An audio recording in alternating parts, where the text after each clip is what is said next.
welcome along. So this is going to be part one of my Voron build. Hopefully it's not going to be too many parts, we shall see. But yeah, I've made a start already. I'll roll the intro, I'll show you where I'm up to.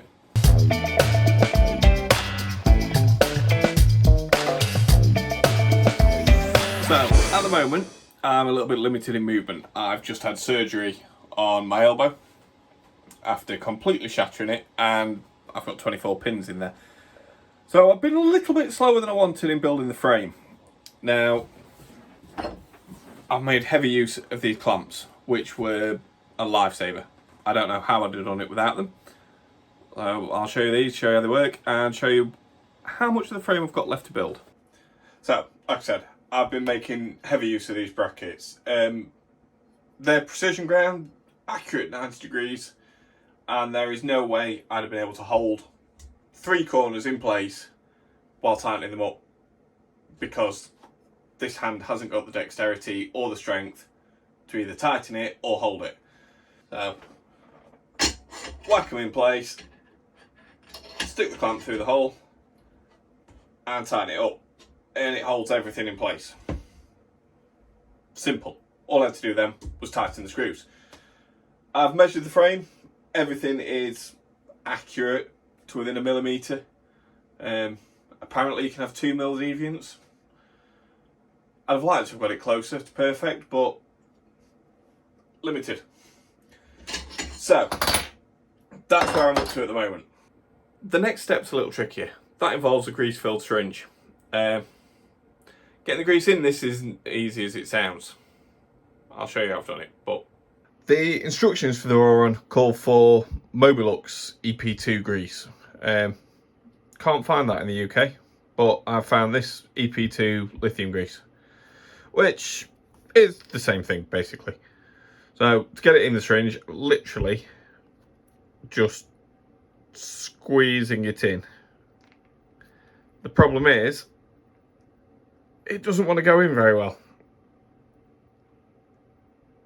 and tends to go everywhere. He says as he does it perfectly for the first time. Honestly, that's the first time that's happened. Then we just squeeze it out the other side.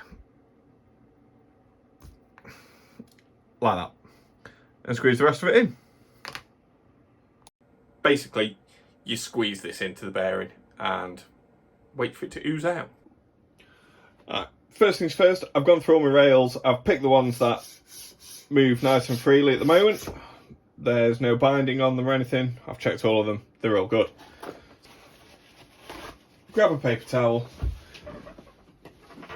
and some isopropyl alcohol and just give them a wipe down.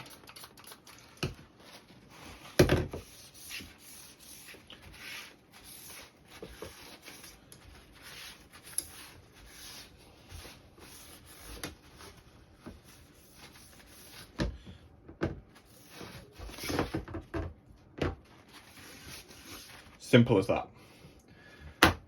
On the back, we've got all the holes that you actually use to fix it. They go straight in to the bearing carriage. Literally, grab some grease.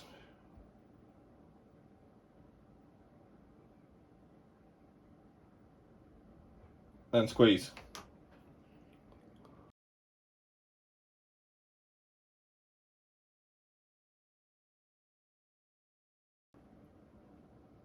Until you see it start to come out.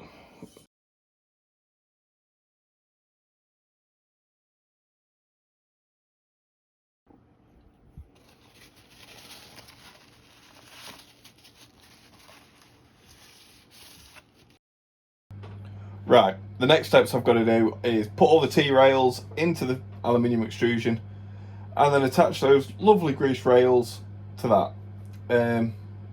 Yeah, you're going to get a nice time lapse for this one.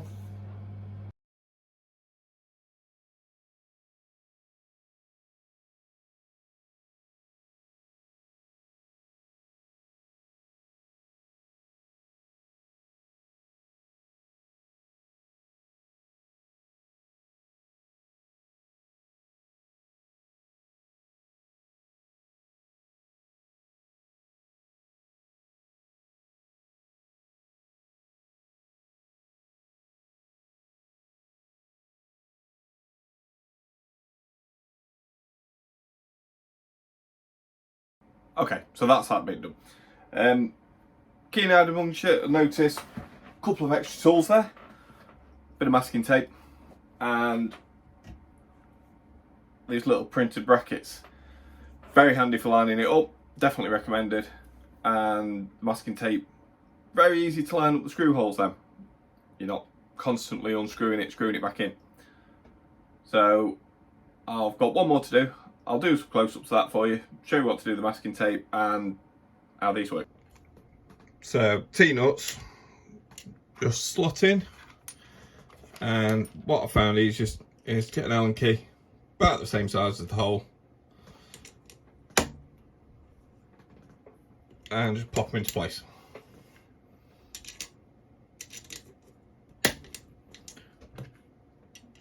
They're not always a perfect fit, so sometimes they just need a bit of leverage, like that.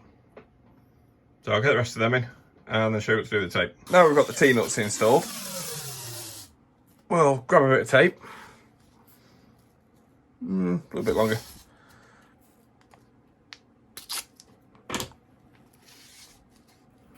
And just use it to mark out where the holes are.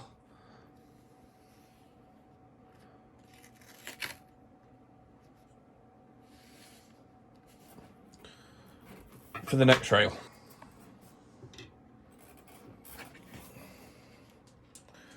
We're going to want a 3mm gap between the bottom of the linear rail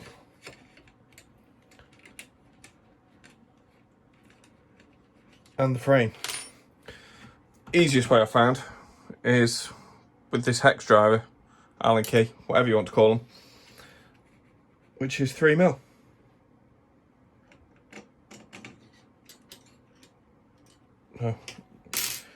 Put it in place.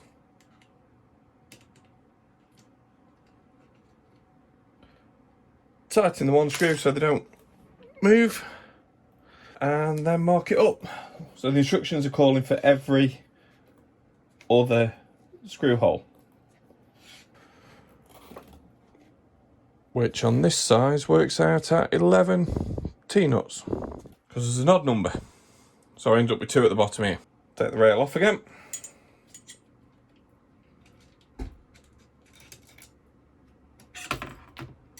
And then just use an Allen key to just push them so the hole lines up with the mark.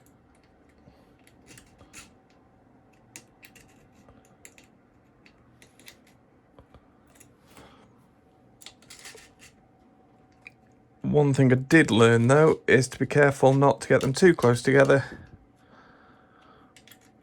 otherwise they're a bit of a pig to move.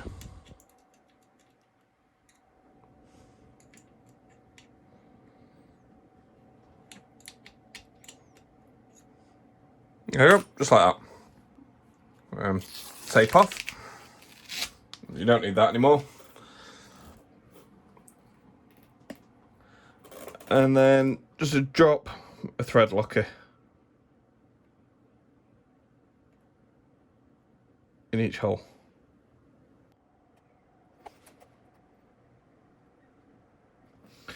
That just helps with any vibrations in the future.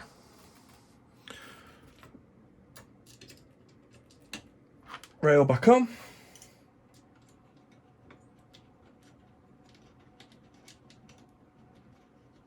And this is where your vernier calipers come in handy.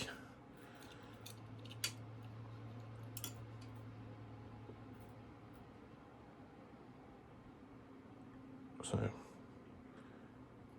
close enough to 3mm.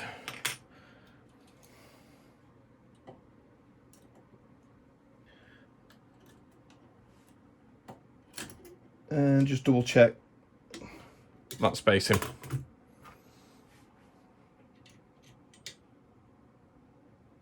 Tighten her up.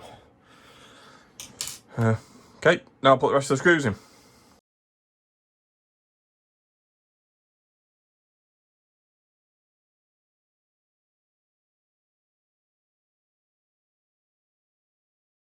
final tip for this bit is once you've got all the screws in, start one end and just tighten them up one at a time.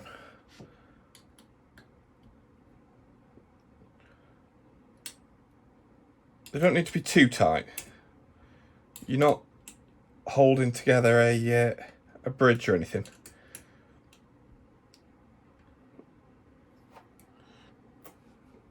Just when the screw starts to feel like it's going to bend the Allen key, if you go any more.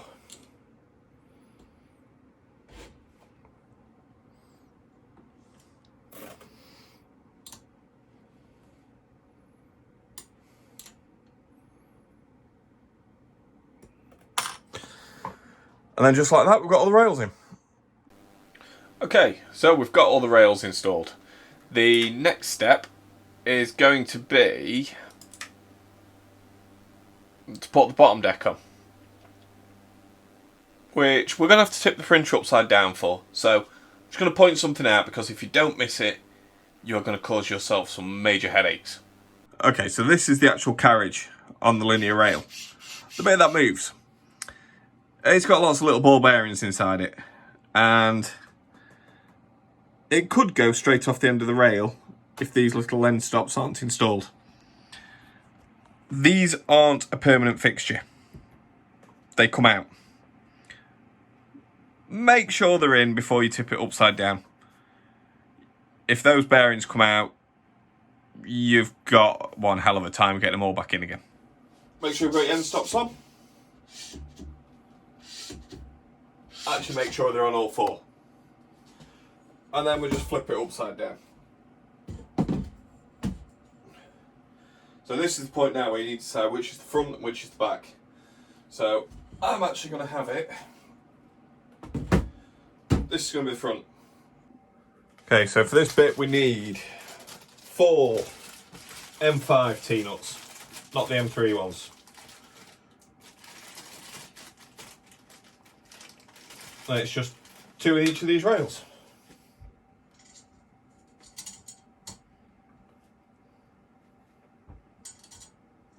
Two, 3. These actually seem to fit a bit better than the M4 ones. 4, M4, M3, whatever the other ones are. Well, that one's been a bit awkward.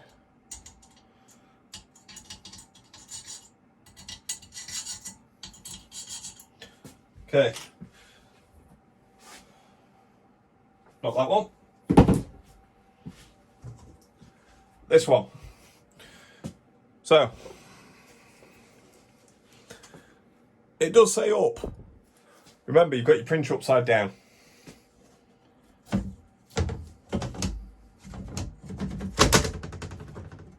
Up is down, down is up. Right, they need to move that way a bit, and that way a bit.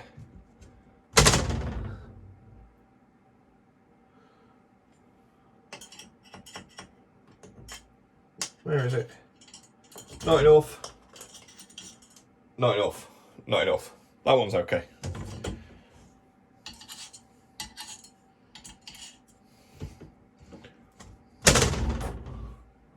There we are.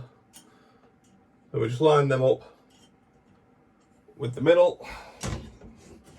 Still not done that one enough.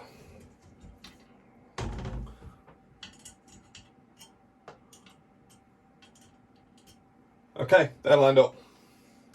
Then lining up the holes in the dim rail.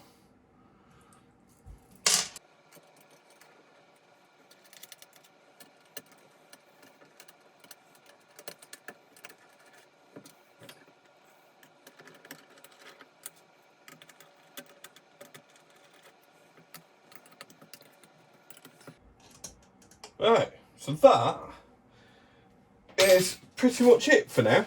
So we'll flip her back over. It's a bit more awkward with one hand. Oh,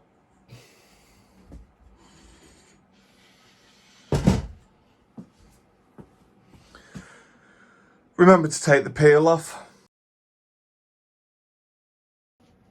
Let's try for a nice satisfying peel. But I can tell right now it's not going to be.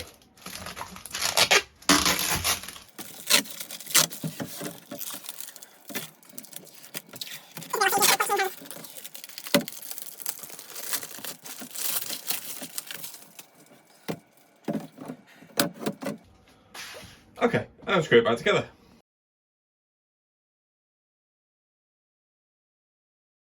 That's it for part one. The printed parts haven't turned up yet for the next part, but as soon as they do, I'll start filming for part two.